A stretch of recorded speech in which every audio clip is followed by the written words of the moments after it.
Hi hello everyone, welcome to MR study circle. ఈరోజు AP constable ఎగ్జామినేషన్కి మెయిన్స్కి prepare అయ్యే వాళ్ళకి ఏ ఏ కేటగిరీలో ఎన్ని జాబులు ఉన్నాయి, మహిళలకు పురుషులకు అదేవిధంగా మరి మనకి ఏ సబ్జెక్ట్ నుంచి ఎన్ని మార్క్స్ వస్తాయి, అదేవిధంగా మెయిన్స్ ఎగ్జామ్ ఎప్పుడు ఉండొచ్చు అనే దాని గురించి ఈరోజు ఎక్స్ప్లెనేషన్ చేయడం జరుగుతుంది. మనకు ప్రభుత్వం 6100 జాబ్స్ని రిలీజ్ చేయడం జరిగింది. ప్రిలిమ్స్లో క్వాలిఫై అయిన వాళ్ళ సంఖ్య 95,000. ఈ 95,000లో ఫిజికల్ ట్రైనింగ్కి సెలెక్ట్ అయిన వాళ్ళు 95,000 అయితే అటెంప్ట్ అయిన వాళ్ళు మాత్రం 69,000.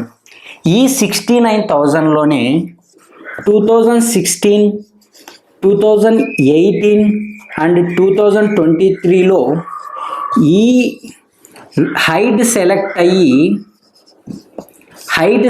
అయ్యి ఈ కానిస్టేబుల్ ఎగ్జామ్లో హైట్ రిజెక్ట్ అవ్వడం వాళ్ళ సంఖ్య కూడా ఉంది. దీని మీద కూడా ఇన్ఫర్మేషన్ అంటూ ఏమీ ఇంతవరకు అప్డేట్గా రాలేదు. కానీ వీళ్ళు కూడా చాలా సార్ మేము గతంలో ఎస్ఐ క్వాలిఫై అయినాము 2023 ఎగ్జామినేషన్లో, అదేవిధంగా మరి 2016లో క్వాలిఫై అయినాము, 2018లో క్వాలిఫై అయిన వాళ్ళని దాని గురించి ఆల్రెడీ జరుగుతుంది, అది ఇంకా అప్డేట్ రాలేదు. ఇందులోనే డిస్క్వాలిఫై అయిన వాళ్ళ సంఖ్య ఏజ్ రిలాక్సేషన్లో వాళ్ళు కూడా వెళ్ళిపోవడం జరిగింది. ఈ 69,000లో 3 ఈవెంట్లు జరుగుతాయి. అంటే 1600, అదేవిధంగా 100 మీటర్స్, అదేవిధంగా లాంగ్ జంప్. ఈ 3 ఈవెంట్లలో 1600 కూడా డిస్క్వాలిఫై అయిన వాళ్ళు ఇక్కడ నుంచి రిమూవ్ అవ్వడం జరిగింది ఈ 69,000లో. అంటే ఏదో ఒక ఈవెంట్ కూడా క్వాలిఫై అయిన వాళ్ళు, అదేవిధంగా 1600 క్వాలిఫై అయిన వాళ్ళ మొత్తం సంఖ్య 39,000. ఈ 39,000 మంది మాత్రమే మెయిన్స్కి అర్హతలు. మెయిన్స్ ఎగ్జామ్ రాసేది కూడా ఈ 39,000 మెంబర్స్. చూడండి, ఈ 39,000 మెంబర్స్ మాత్రమే రాస్తారు. కానీ ఒకటి ఏంటంటే మనకి ఎగ్జామ్ ఎప్పుడు జరగవచ్చు. మెయిన్ క్వశ్చన్ ఏంటంటే మెయిన్స్ 2016లో జరిగిన మెయిన్స్కి మనకి 24 డేస్ మాత్రమే ఇవ్వడం జరిగింది. అంటే ఫిజికల్ ట్రైనింగ్ అయిపోయిన తర్వాత మనకు కేవలం 24 డేస్ మాత్రమే వచ్చింది. అదేవిధంగా చూడండి, 2018లో కానిస్టేబుల్ ఎగ్జామ్స్కి ఫిజికల్ ట్రైనింగ్ అయిపోయిన తర్వాత 21 డేస్ మాత్రమే టైం పీరియడ్ ఇవ్వడం జరిగింది. కానీ ఇక్కడ ఎందుకు టైం మనకు పోస్ట్పోన్ అవుతుంది? చూడండి, మన అదృష్టం అనుకోవాలి. ఇప్పుడు మనకి దగ్గర 50 డేస్ అబౌట్ టు 72 డేస్ వరకు మనకి ఈ నోటిఫికేషను మెయిన్స్ అనేది జరగదు.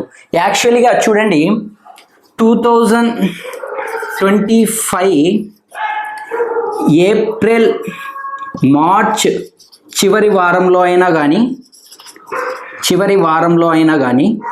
ఏప్రిల్ మొదటి వారంలో కానీ జరగవచ్చు అనే అంచనా మనకు వచ్చింది. కానీ ఇక్కడ జరిగే అవకాశమే లేదు. ఎందుకు అంటే మార్చ్ 30 డే రోజు ఆదివారం పడింది. ఈ ఆదివారం రోజే ఉగాది పండుగ ఉంది. ఏ రోజు కూడా గతంలో 2016లో సండే రోజు ఏ ఫెస్టివల్ పడలేదు. అదేవిధంగా కానీ 2018లో కూడా సండే రోజు ఏ ఫెస్టివల్ పడలేదు. అంటే ఇక్కడ ఉగాది అనే ఫెస్టివల్ పడింది 30th, అంటే మార్చ్ 13th.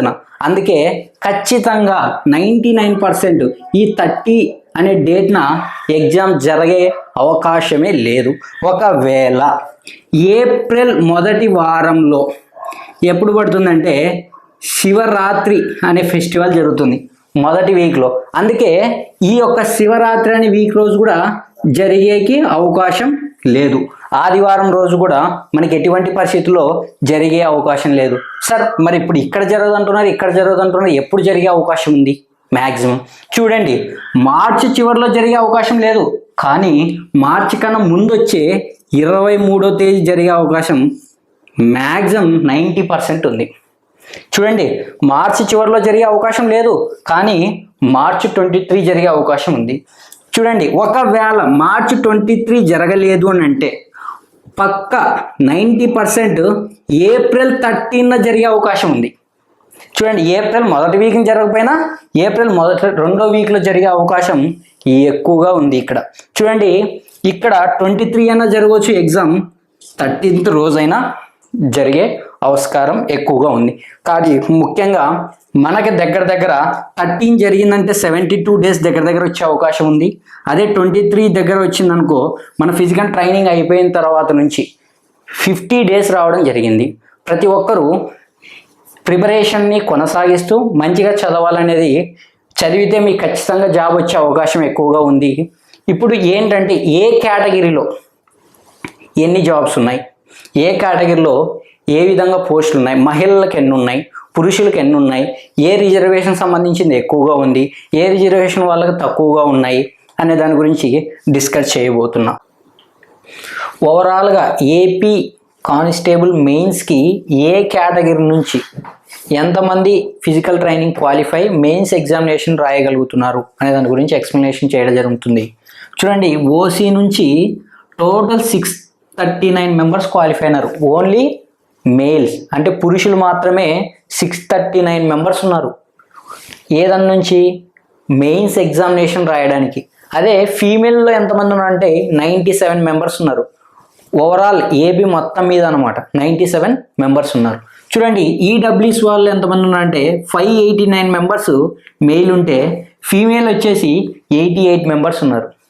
చూడండి, బీసీఏ అంటే ఎంత ఉన్నారంటే 3899 మెంబర్స్ ఉన్నారు ఈ యొక్క బీసీఏ ఉన్న వాళ్ళు. చూడండి, ఫీమేల్ అయితే 649 మెంబర్స్ ఉన్నారు. అదేవిధంగా బీసీబీ అయితే 3176 మెంబర్స్ ఉన్నారు. ఫీమేల్లో అయితే 614 మెంబర్స్ ఉన్నారు. బీసీసీలో అయితే 72 మెంబర్స్ మెయిల్ ఉన్నారు, 16 మెంబర్స్ ఫీమేల్ ఉన్నారు. ఓవరాల్ ఏపీ మొత్తం మీద చూడండి, బీసీలో సి వాళ్ళు ఫీమేల్ ఓన్లీ 16 మెంబర్స్ మాత్రమే ఉన్నారు. చూడండి, బీసీడీలో 7146 మెంబర్స్ ఉన్నారు మేల్ మొత్తం బీసీడీలో. చూడండి, ఇక్కడ ఫీమేల్లో ఎంత ఉన్నారంటే 1336 మెంబర్స్ ఉన్నారు. అంటే బీసీఈలో వచ్చేసి 831 మెంబర్స్ పురుషులు ఉంటే స్త్రీలు వచ్చేసి 127 మెంబర్స్ ఉన్నారు. అదే ఎస్సీలో చూడండి, అన్నిటి కొద్దీ ఎస్సీలోనే ఎక్కువ మెంబర్స్ ఉన్నారు. అంటే ఫిజికల్ ట్రైనింగ్ క్వాలిఫై మెయిన్స్ రాసే వాళ్ళలో అత్యధికంగా ఉన్న వాళ్ళు ఎవరంటే పురుషుల్లో 11,612 మంది ఉన్నారు. చూడండి, ఈ ఎస్సీ వాళ్ళలోనే ఎక్కువగా మెయిన్స్ రాయగలుగుతున్నారు. చూడండి, ఫీమేల్లో కూడా వాళ్ళే ఉన్నారు. 3206 మెంబర్స్ ఎస్సీ వాళ్ళే క్వాలిఫైడ్ అవ్వడం జరిగింది. చూడండి, నెక్స్ట్ వచ్చేసి ఎస్టీ వాళ్ళు 2926 మెంబర్స్ ఉంటే 786 మెంబర్స్ ఫీమేల్ ఉన్నారు. అదేవిధంగా ఏబిఓ ఎస్టీ వాళ్ళు వచ్చేసి 457 మెంబర్స్ ఉంటే 124 మెంబర్స్ ఫీమేల్ ఉన్నారు. అదేవిధంగా ఎక్స్ సర్వీస్ మ్యాన్ వచ్చేసి 452 మెంబర్స్ మెయిల్లో ఉంటే అదే ఫీమేల్లో వచ్చేసి 2 మెంబర్స్ మాత్రమే క్వాలిఫై అవ్వడం జరిగింది మెయిన్స్ ఎగ్జామినేషన్కి. చూడండి, ఎక్కువ ఎస్సీ నుంచి ఎక్కువ క్వాలిఫై అవ్వడం జరిగింది. చూడండి, ఎస్సీ వాళ్ళలో 3206 మెంబర్స్ ఉన్నారు. చూడండి, దీని తర్వాత ఎక్కువగా క్వాలిఫై అయిన వాళ్ళు బీసీడి అనే కేటగిరీకి సంబంధించిన 7146 మెంబర్స్ ఉన్నారు. లేడీస్లో 1336 మెంబర్స్ ఉన్నారు. అంటే ఎక్కువగా క్వాలిఫై అయిన వాళ్ళ సంఖ్య ఎస్సీలో ఎక్కువగా ఉన్నారు. అదేవిధంగా బీసీడీలో ఎక్కువగా ఉన్నారు. తర్వాత చూడండి, బీసీఏలో ఉన్నారు 3899 మెంబర్స్ ఉన్నారు. ఫీమేల్ కూడా 649 మెంబర్స్ ఉన్నారు. చూడండి, బీసీబీలో 3176 మెంబర్స్ ఉన్నారు. 3167 మెంబర్స్ మేల్లో ఉంటే 614 ఫీమేల్లో కలిగి ఉన్నారు. ఇప్పుడు ఈడబ్ల్యూఎస్ చూడండి, అదేవిధంగా బీసీఈలో కూడా 831 ఉన్నారు, 127 మెంబర్స్ ఉన్నారు. బీసీసీలో వచ్చేసి 72 మెంబర్స్ మేల్ క్వాలిఫై అయితే కేవలం రాష్ట్ర వ్యాప్తం మొత్తంగా 16 మెంబర్స్ మాత్రమే రాష్ట్ర వ్యాప్తంగా క్వాలిఫై అవ్వడం జరిగింది ఫీమేల్స్ 16 మెంబర్స్. అదేవిధంగా చూడండి, ex service man's females 2 members అయినారు, బాయ్స్ మాత్రం 452 మెంబర్స్ క్వాలిఫై అవ్వడం జరిగింది. చూడండి, ఇది కేటగిరీ. మనం గత ప్రభుత్వాలతో పోల్చుకుంటే ఈ ప్రభుత్వంలో అంటే ఈ యొక్క 2025లో ఎంత కాంపిటీషన్ అంటే 1:7 ఉంది అన్నమాట. అంటే మ్యాక్సిమం 1:6 or 7 ఉంది.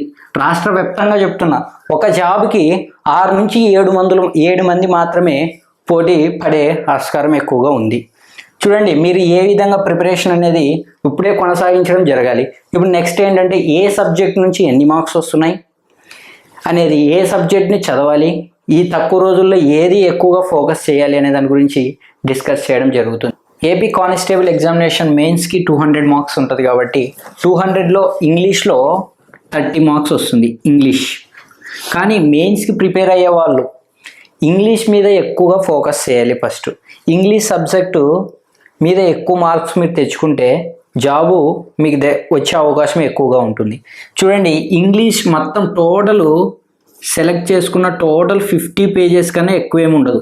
ఇంగ్లీష్ ఓవరాల్ 30 మార్క్స్ వచ్చేది మొత్తం 50 పేజెస్ కన్నా ఎక్కువ ఉండదు. మేబీ ఇంగ్లీష్లో మీరు మ్యాక్సిమం 20 to 25 మార్క్స్ని తెచ్చే అవకాశం పెట్టుకున్నాను అనుకో, మీకు జాబ్ ఎక్కువగా వచ్చే అవకాశం ఉంటుంది. అదేవిధంగా చూడండి, 50 పేజెస్ చదివితే 30 మార్క్స్ వస్తాయి. కానీ ఇప్పుడు వేరే సబ్జెక్ట్ ఇవన్నీ కలిపి చదివినా కూడా 30 మార్క్స్ వచ్చే అవకాశం ఉండదు. ఒక్కొక్క సబ్జెక్ట్ మినిమం 400 పేజెస్ దగ్గర ఉంటుంది. చూడండి, ఎక్కువగా ప్రతి ఒక్కరూ ఇంగ్లీష్ మీద ఎక్కువ ఫోకస్ చేయడం గుర్తుంచుకోండి. చూడండి, అర్థమెటిక్ అనే సబ్జెక్ట్ నుంచి 25 మార్క్స్ వస్తాయి. ఈ 25 మార్క్స్లో ఏ టాపిక్స్ని ఫస్ట్ మీరు ఫోకస్ చేయాలంటే ప్రాఫిట్ అండ్ లాస్ని ఖచ్చితంగా మీరు ఫోకస్ చేయాలి. అదేవిధంగా నెక్స్ట్ వచ్చేసి పర్సంటేజ్ మీద ఎక్కువ ఫోకస్ చేయాలి. Simple interest and compound interest మీద ఎక్కువగా ఫోకస్ చేయాలి. తర్వాత వచ్చేసి టైమ్ అండ్ డిస్టెన్స్ మీద ఎక్కువగా ఫోకస్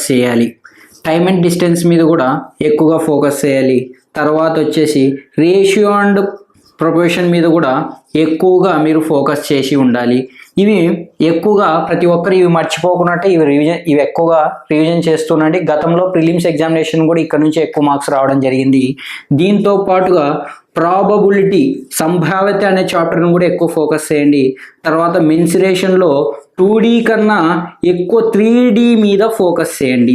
అంటే 3 డైమెన్షనల్ పిక్చర్స్ మీద ఎక్కువగా ఫోకస్ చేయండి.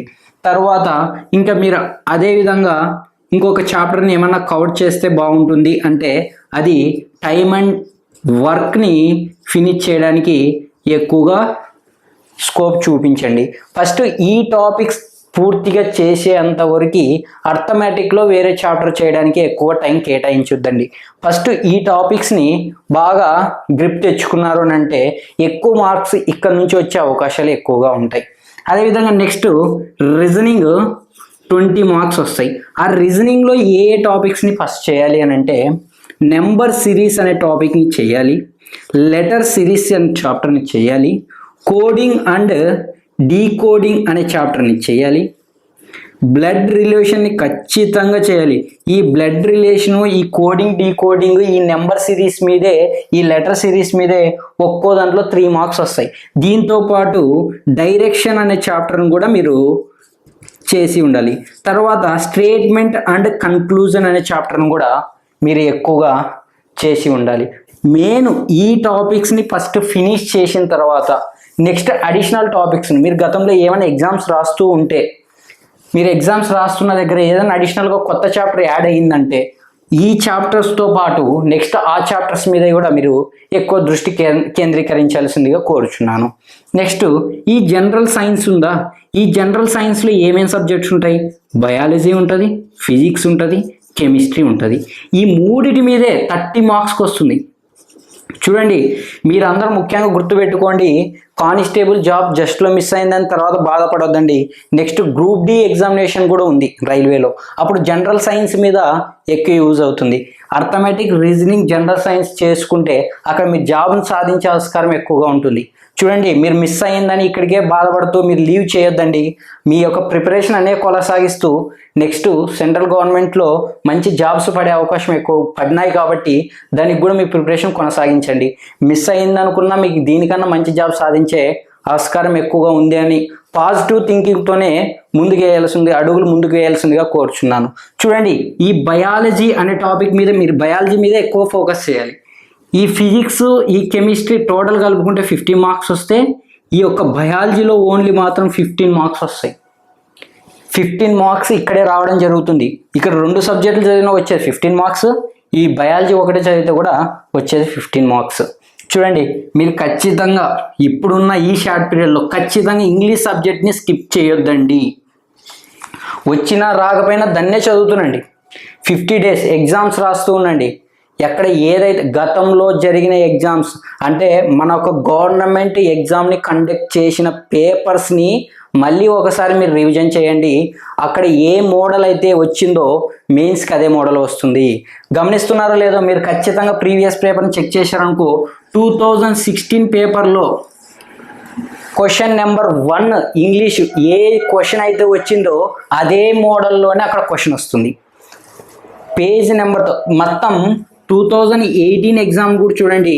ఇక్కడ 2018 ఎగ్జామినేషన్లో ఏ చాప్టర్ నుంచి అయితే క్వశ్చన్స్ వచ్చినాయో మెయిన్స్కి అక్కడి నుంచే వస్తాయి. ఖచ్చితంగా మీ దగ్గర మెయిన్స్ పేపర్స్ ఖచ్చితంగా ఉండాలి. ప్రిలిమ్స్ పేపర్స్, మెయిన్ పేపర్స్ ఖచ్చితంగా పెట్టుకోవాలి. మీరు ఇన్స్టిట్యూట్స్లో రాసే ఎగ్జామ్స్ కన్నా ఈ ఎగ్జామ్ ప్యాటర్న్ని ఫస్ట్ ప్రిపేర్ అయిన తర్వాత ఇన్స్టిట్యూట్ ఎగ్జామినేషన్స్కి ఎక్కువ ప్రిఫరెన్స్ ఇవ్వాలి. గుర్తుంచుకోండి, గతంలో 2016లో ఇంగ్లీష్ ఎగ్జామినేషన్స్కి మెయిన్స్ ఎగ్జామినేషన్లో కూడా వచ్చింది ఎక్కడి నుంచి అంటే ప్రిలిమ్స్ బేస్ అయ్యే మెయిన్స్ పేపర్ని తయారు చేయడం జరిగింది. కావాల్సింటే మీరు పేపర్ చెక్ చేసుకోండి.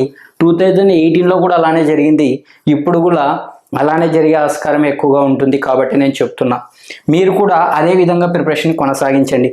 అది ప్రిపేర్ అయిన తర్వాత నెక్స్ట్ అడిషనల్గా మీరు ఏమైతే నేర్చుకుంటారో, మీరు ఎగ్జామ్స్ రాస్తుంటే అక్కడ కొత్త టాపిక్ ఏదైనా వస్తే అప్పుడు మీరు యాడ్గా నేర్చుకోండి. నెక్స్ట్ ఈ హిస్టరీ అనే టాపిక్లో ఏన్షియంట్ హిస్టరీ, మిడివల్ హిస్టరీ, అదేవిధంగా మోడర్న్ హిస్టరీ అని 3 హిస్టరీలు ఉంటాయి. ఈ హిస్టరీ నుంచి మొత్తం మనకి 35 మార్క్స్ వచ్చే ఆస్కారం ఎక్కువగా ఉంది. ఈ 35 మార్క్స్లో ఈ మోడర్న్ హిస్టరీ నుంచి దగ్గర 15 to 20 మార్క్స్ వస్తాయి. చూడండి ఎంత ఇంపార్టెంటో ఈ యొక్క మోడర్న్ హిస్టరీ అనేది. ఈ మోడర్న్ హిస్టరీలో కూడా మీరు జాతీయోద్యమం అనే దాన్ని అసలుకి స్కిప్ చేయొద్దండి. గాంధీ యుగం నుంచి 7 క్వశ్చన్లు దగ్గర వచ్చే అవకాశం ఉంది. ఖచ్చితంగా ప్రిలిమ్స్ ఎగ్జామినేషన్ పేపర్ మీరు చెక్ చేస్తే 18 మార్క్స్ వచ్చాయి. ఇక్కడ నుంచి మీరు ఎక్కువగా ఫోకస్ చేయాల్సింది ఇక్కడ ఇది. జాతీయోద్యమంని మాత్రం వదిలిపెట్టొద్దండి. జాతీయోద్యమంలో సిపాయిల తిరుగుబాటు నుంచి క్వశ్చన్ వచ్చింది. అదేవిధంగా మనకి మితవాదులు అతివాదుల నుంచి వచ్చే ఆస్కారం కూడా ఎక్కువగా ఉంది. తర్వాత గాంధీ యుగాన్ని మాత్రం మిస్ చేయొద్దండి. ఇక్కడ మరి మనకి మొదట్లో యూరోపియన్ల రాక నుంచి కూడా క్వశ్చన్ రావడం జరిగింది. అది కూడా మీరు ఒకసారి రివిజన్ చేయండి. అదేవిధంగా నెక్స్ట్ ఇంకొకటి ఏంటంటే, ఈ యొక్క ఏన్షియంట్ హిస్టరీలో సింధు నాగరికత గురించి బాగా చదవండి. ఎక్కువగా మీరు ఈ ఏన్షియంట్, ఈ మిడివల్ 2 చదివే దానికన్నా మోడర్న్ హిస్టరీ మీద ఎక్కువగా టైంని కేటాయించండి. నెక్స్ట్ ఈ కరెంట్ అఫైర్స్ మార్క్స్ 25 మార్క్స్ వస్తాయి. ఈ కరెంట్ అఫైర్స్ మీద కూడా ప్రతి ఒక్కరూ బాగా గుర్తుంచుకొని, ఇక్కడ మనం ఏంటికంటే సూచికల మీద ఎక్కువగా ఇంట్రెస్ట్ పెట్టాలి, బుక్స్ మీద ఎక్కువగా పెట్టాలి. బుక్స్ మీద, సూచికల మీద, కొత్తగా మన ఇండియా ఏ స్థానంలో ఉంది, ఇట్లా లింగ నిష్పత్తుల్లో ఏ స్థానంలో ఉంది అనే క్వశ్చన్లు ఏ స్థానం అనే దానిల గురించి ఎక్కువగా వచ్చే ఆస్కారం ఎక్కువగా ఉంటుంది. నెక్స్ట్ ఈ పాలిటీ, ప్రాథమిక హక్కులు అంటే ఈ ప్రాథమిక హక్కుల నుంచి ఎక్కువ మార్కులు వచ్చే ఆస్కారం ఉంటుంది. ఈ యొక్క పాలిటీ నుంచి 15 మార్క్స్ వస్తే ఈ ప్రాథమిక హక్కుల నుంచి మినిమం 2 నుంచి 3 క్వశ్చన్స్ వస్తాయి. మీకు ప్రాథమిక హక్కులు అనేది బాగా అర్థమయ్యింది అంటే పాలిటీ మీద ఏ చాప్టర్నైనా చేసే ఎక్కువగా స్కోప్ ఉంటుంది. ఎందుకంటే ఈ ప్రాథమిక హక్కులు, ఆదేశ సూత్రాలు, ప్రాథమిక విధులు, అదేవిధంగా కేంద్ర ప్రభుత్వం మీద చేసి ఉంటే చాలు, మిగతా ఏమీ అవసరం లేదు. మీరు తర్వాత ముఖ్యంగా షెడ్యూల్స్ మీద, భాగాల మీద ఖచ్చితంగా క్వశ్చన్ వచ్చే ఆస్కారం ఉంది. షెడ్యూల్ని ఎవరు మర్చిపోకున్నట్ల చదవండి. షెడ్యూల్లో 8వ షెడ్యూల్ నుంచి ఈసారి వచ్చే క్వశ్చన్ ఎక్కువగా స్కోప్ ఉంది. ప్రతి ఒక్కరూ 8వ షెడ్యూల్ మీద కూడా ఎక్కువగా ఫోకస్ కేంద్రీకరించండి. ఇక్కడ నుంచి వచ్చే ఆస్కారం ఎక్కువగా ఉంటుంది కాబట్టి. Next geography.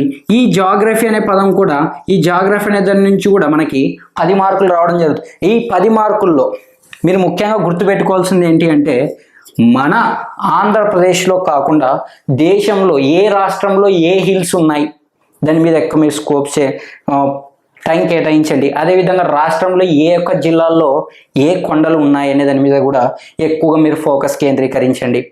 ఖచ్చితంగా క్వశ్చన్స్. ఇక్కడ రాజ్యసభ స్థానాలు, లోకసభ స్థానాలు, అసెంబ్లీ స్థానాలు ఎన్ని ఉన్నాయి, ఇంకొకటి ఏంటంటే రాజ్యసభ చైర్మన్ ఎవరు నియమిస్తారు, రాజీనామా పత్రం ఎవరికి ఇస్తారు అనే దానిల మీద కూడా ఖచ్చితంగా క్వశ్చన్ వచ్చే ఆస్కారం ఉంది. మీరు గతంలో పేపర్ని చూస్తూ ఫస్ట్ ఆ పేపర్ని ప్రిపేర్ అవ్వడం జరిగితే ఎక్కడ ప్రిపేర్ అవ్వాలి, ఏ క్వశ్చన్ని వచ్చే ఆస్కారం ఎక్కువగా ఉంటుంది, ఫస్ట్ గతంలో జరిగిన ఎగ్జామినేషన్స్కి జరిగిన పేపర్ని అనాలసిస్ చేయాలి.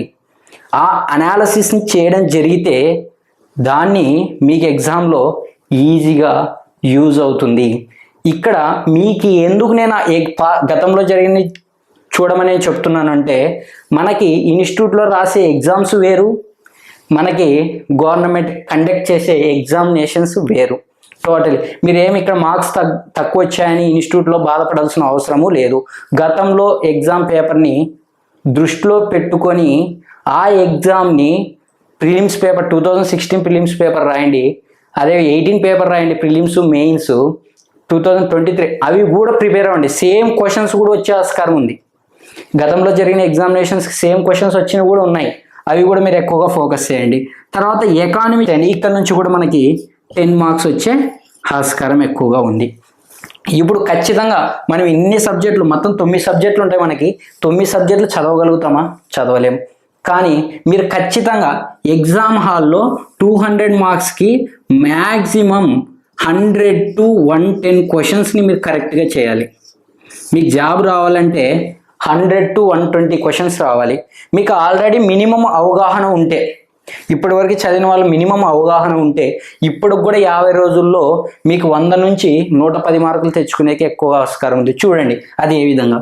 ఇంగ్లీష్ మీద ఎక్కువగా కేంద్రీకరించండి. ఇక్కడ 30 మార్క్స్. రీజనింగ్ కూడా అసలు మిస్ చేయొద్దండి. ఈజీగా వచ్చే సబ్జెక్ట్స్ ఏంటంటే ఒకటి రీజనింగ్, ఒకటి ఈ ఇంగ్లీషు. ఇక్కడ 20 మార్కులు తెచ్చుకోవచ్చు, ఇక్కడ 15 మార్క్స్ తెచ్చుకోవచ్చు. మ్యాక్సిమం ఇక్కడే 35 మార్క్స్ అయింది. ఈ అర్థమెటిక్ కూడా మ్యాక్సిమం ఈ చాప్టర్ నుంచి చేస్తే మీకు మినిమం 50 మార్క్స్ తక్కువ రావు, 15 మార్క్స్ వస్తాయి. నేను చెప్పిన 6 టాపిక్స్ మాత్రమే మీరు చేయండి. పదే పదే మీరు ఇప్పుడున్న టైము 1 మంత్ అంటే 30 days అని కాదు, 1 మంత్ అంటే 7 days. ఈ రూల్ గుర్తుపెట్టుకోండి. 1 మంత్ అంటే 30 days కాదు, 1 మంత్ అంటే కేవలం 7 days మాత్రమే. 7 days అంటే equal to 7 chapters. Any subject, reasoning, arithmetic, pure maths రాని వాళ్ళు ఎవరైనా ఉంటే వాళ్ళు ఎవ్రీడే ఒక చాప్టర్ మాత్రమే టార్గెట్ పెట్టుకోండి. 7 చాప్టర్లు నేర్చుకుంటే నీకు ఖచ్చితంగా 7 14 మార్కులు వస్తాయి. టైమ్ అండ్ డిస్టెన్స్ నుంచి 2 మార్క్స్ ఖచ్చితంగా వస్తాయి. ఇదే సింపుల్ ఇంట్రెస్ట్ కాంపౌండింగ్స్ నుంచి 2 మార్క్స్కి వచ్చే ఆస్కారం ఉంటుంది. ప్రాఫిట్ అండ్ లాస్ నుంచి వస్తాయి, పర్సెంటేజ్ నుంచి కూడా వస్తాయి. నేను ఎందుకు ఇంతలా చెప్పగలుగుతున్నానంటే 7 days 1 మంత్కి ఈక్వల్. ఈ 7 daysలో మీరు ఖచ్చితంగా ఈ చాప్టర్ని ఫినిష్ చేయండి. మీకు జాబ్ ఎక్కువగా మార్కులు సాధించే ఆస్కారం ఎక్కువగా ఉంది. రీజనింగ్ మొత్తం 30 నుంచి 35 మార్క్స్ సబ్జెక్ట్స్ టాపిక్స్ ఉంటాయి. కానీ మీరు చేయాల్సింది ఎన్ని టాపిక్స్? కేవలం 1 2 3 4 5 6 చాప్టర్ చేస్తే 6 into 3 18 మార్క్స్ సాధించే ఆస్కారం ఉంది. 18లో 15 మార్క్స్ మీరు సాధిస్తారు. మిగతా 5 ఏవో ఒకటి పెట్టినా ఏదో 1 లేదా 2 కరెక్ట్ ఆస్కారం ఉంటాయి. మీకు ఎట్టి తిరిగి 17 మార్క్స్ సాధించే ఆస్కారం ఎక్కువగా ఉంది. మీరు ఏ చాప్టర్స్ అంటే ఏ చాప్టర్ చేయకూడదు, గతంలో బేస్ అయిన ఈ చాప్టర్స్ నుంచి వస్తున్నాయి కాబట్టి మొదటిగా దానిలోకి ప్రిఫరెన్స్ ఇవ్వడం నేర్చుకోండి. నెక్స్ట్ ఇంగ్లీష్ అయిపోయింది, రీజనింగ్ అయిపోయింది, అర్థమెటిక్ అయిపోయింది. ఇక్కడే ఈ యొక్క ఇంగ్లీష్ నుంచి 20 మార్క్స్ సాధించవచ్చు, ఈ అర్థమెటిక్ నుంచి 15 మార్క్స్ సాధించవచ్చు, ఈ యొక్క రీజనింగ్ నుంచి 50 మార్క్స్ సాధించవచ్చు. అంటే ఇక్కడికే సుమారుగా 50 మార్క్స్ మీరు సాధించగలిగారు. చూడండి 50 మార్క్స్ సాధించారు. ఎన్ని వీక్స్లో? కేవలం 3 వీక్స్లో. చూడండి ఇంగ్లీష్ నుంచి కూడా ప్యాసేజ్ 5 మార్కులకు వస్తుంది ఖచ్చితంగా. గతంలో 2018లో 4 మార్క్స్కి వచ్చింది. ఇప్పుడు ప్రిలిమ్స్లో 5 మార్క్స్కి వచ్చింది, కావాల్సింటే మెయిన్స్లో 5 మార్క్స్కే వస్తుంది ఖచ్చితంగా ప్యాసేజ్. మనకి ఎట్టి తిరిగి 3 మార్క్స్ పెట్టుకోగలుగుతాం ప్యాసేజ్ని. ప్యాసేజ్లోనే ఆన్సర్లు ఉంటాయి. కేర్ఫుల్గా చదివి ఆన్సర్ పెట్టగలిగితే చాలు. తర్వాత యాక్టివ్ వాయిస్, ప్యాసివ్ వాయిస్లో ఉంటాయి. ఈ యాక్టివ్ వాయిస్, ప్యాసివ్ వాయిస్ నుంచి 2 మార్క్స్ వస్తాయి. Direct speech, indirect speech direct speech, indirect speech నుంచి 2 మార్క్స్ రావడం జరుగుతుంది. ప్రిపోజిషన్స్ నుంచి 2 మార్క్స్ రావడం జరుగుతుంది. అదేవిధంగా క్వశ్చన్ ట్యాగ్స్ రావచ్చు, అదేవిధంగా ఆర్టికల్స్ రావచ్చు, రాకపోవచ్చు. ఈ రెండింటి నుంచి 1 మార్క్ రావడం జరుగుతుంది. చూడండి, మీరు కేవలం చేయాల్సింది 1 చాప్టర్, 2 చాప్టర్, 3 చాప్టర్లు నేర్చుకుంటే ఎన్ని మార్క్స్ వస్తాయంటే 2, 4, 6 మార్కులు వస్తాయి. ప్యాసేజ్కి ఒక 4 మార్కుల దగ్గర, అంటే 10 మార్కులు మాత్రమే మీరు ప్రిపేర్ అవ్వండి. మిగతా 20లో ఏ ఒకటి పెట్టినా మీకు ఈజీగా 15 మార్క్స్ సాధించే ఆస్కారం ఉంది. చూడండి, నేను చెప్తుంది కేవలం ఏంటి, 4 టాపిక్స్ మాత్రమే, కానీ 8 మార్కులను సాధించే ఆస్కారం ఎక్కువగా ఉంది. మొదటిగా దానిల మీదే ఫోకస్ పెట్టండి. నాకు ఇంగ్లీష్ రాదు అనే అది పక్కన పెట్టి మీరు డైలీ క్లాస్ వింటూ ఉన్న 1 డే మాత్రం మొత్తం ఈ యొక్క active voice, passive voice 1 day మొత్తం వినండి పూర్తిగా. ఏ విధంగా నేర్చుకోవాలి, క్వశ్చన్ ఇస్తే ఆన్సర్ చేసే విధంగా కాదు నేను చెప్పేది, ఆప్షన్ చూసి ఆప్షన్ ఎలిమినేట్ చేసే విధంగా. ఒకవేళ ఎక్స్ప్లెనేషన్ నువ్వు యూట్యూబ్లో వింటున్నావా, అక్కడ ఆప్షన్లు ఉంటేనే విను, ఆప్షన్ లేకపోతే వినొద్దు. ఎందుకంటే ఇంగ్లీష్లో ఆప్షన్ వైజ్గా ఎలిమినేట్ చేయడం వెరీ ఈజీ. ఇంగ్లీష్ ఫినిష్ అయిపోయిన తర్వాత ఈ అర్థమెటిక్లో నుంచి కూడా మీరు 50 మార్క్స్ సాధించవచ్చు. అందులో ఏ టాపిక్స్ని చేయాలో ఎక్కువగా నేను చెప్పగలిగాను, రీజనింగ్ మీద కూడా చెప్పగలిగాను. జనరల్ సైన్స్లో బయాలజీ మీద ఎక్కువగా ఫోకస్ చేయండి, హిస్టరీ మీద కూడా ఆల్రెడీ చెప్పాను. అందరూ మంచిగా ప్రిపేర్ అవ్వండి. మెయిన్స్కి ప్రతి ఒక్కరికి జాబ్ రావాలని నా మనస్ఫూర్తిగా కోరుకుంటూ, ప్రతి ఒక్క విద్యార్థికి all the best. MR study circle director Rajasekhar sir తరపున థ్యాంక్ యూ.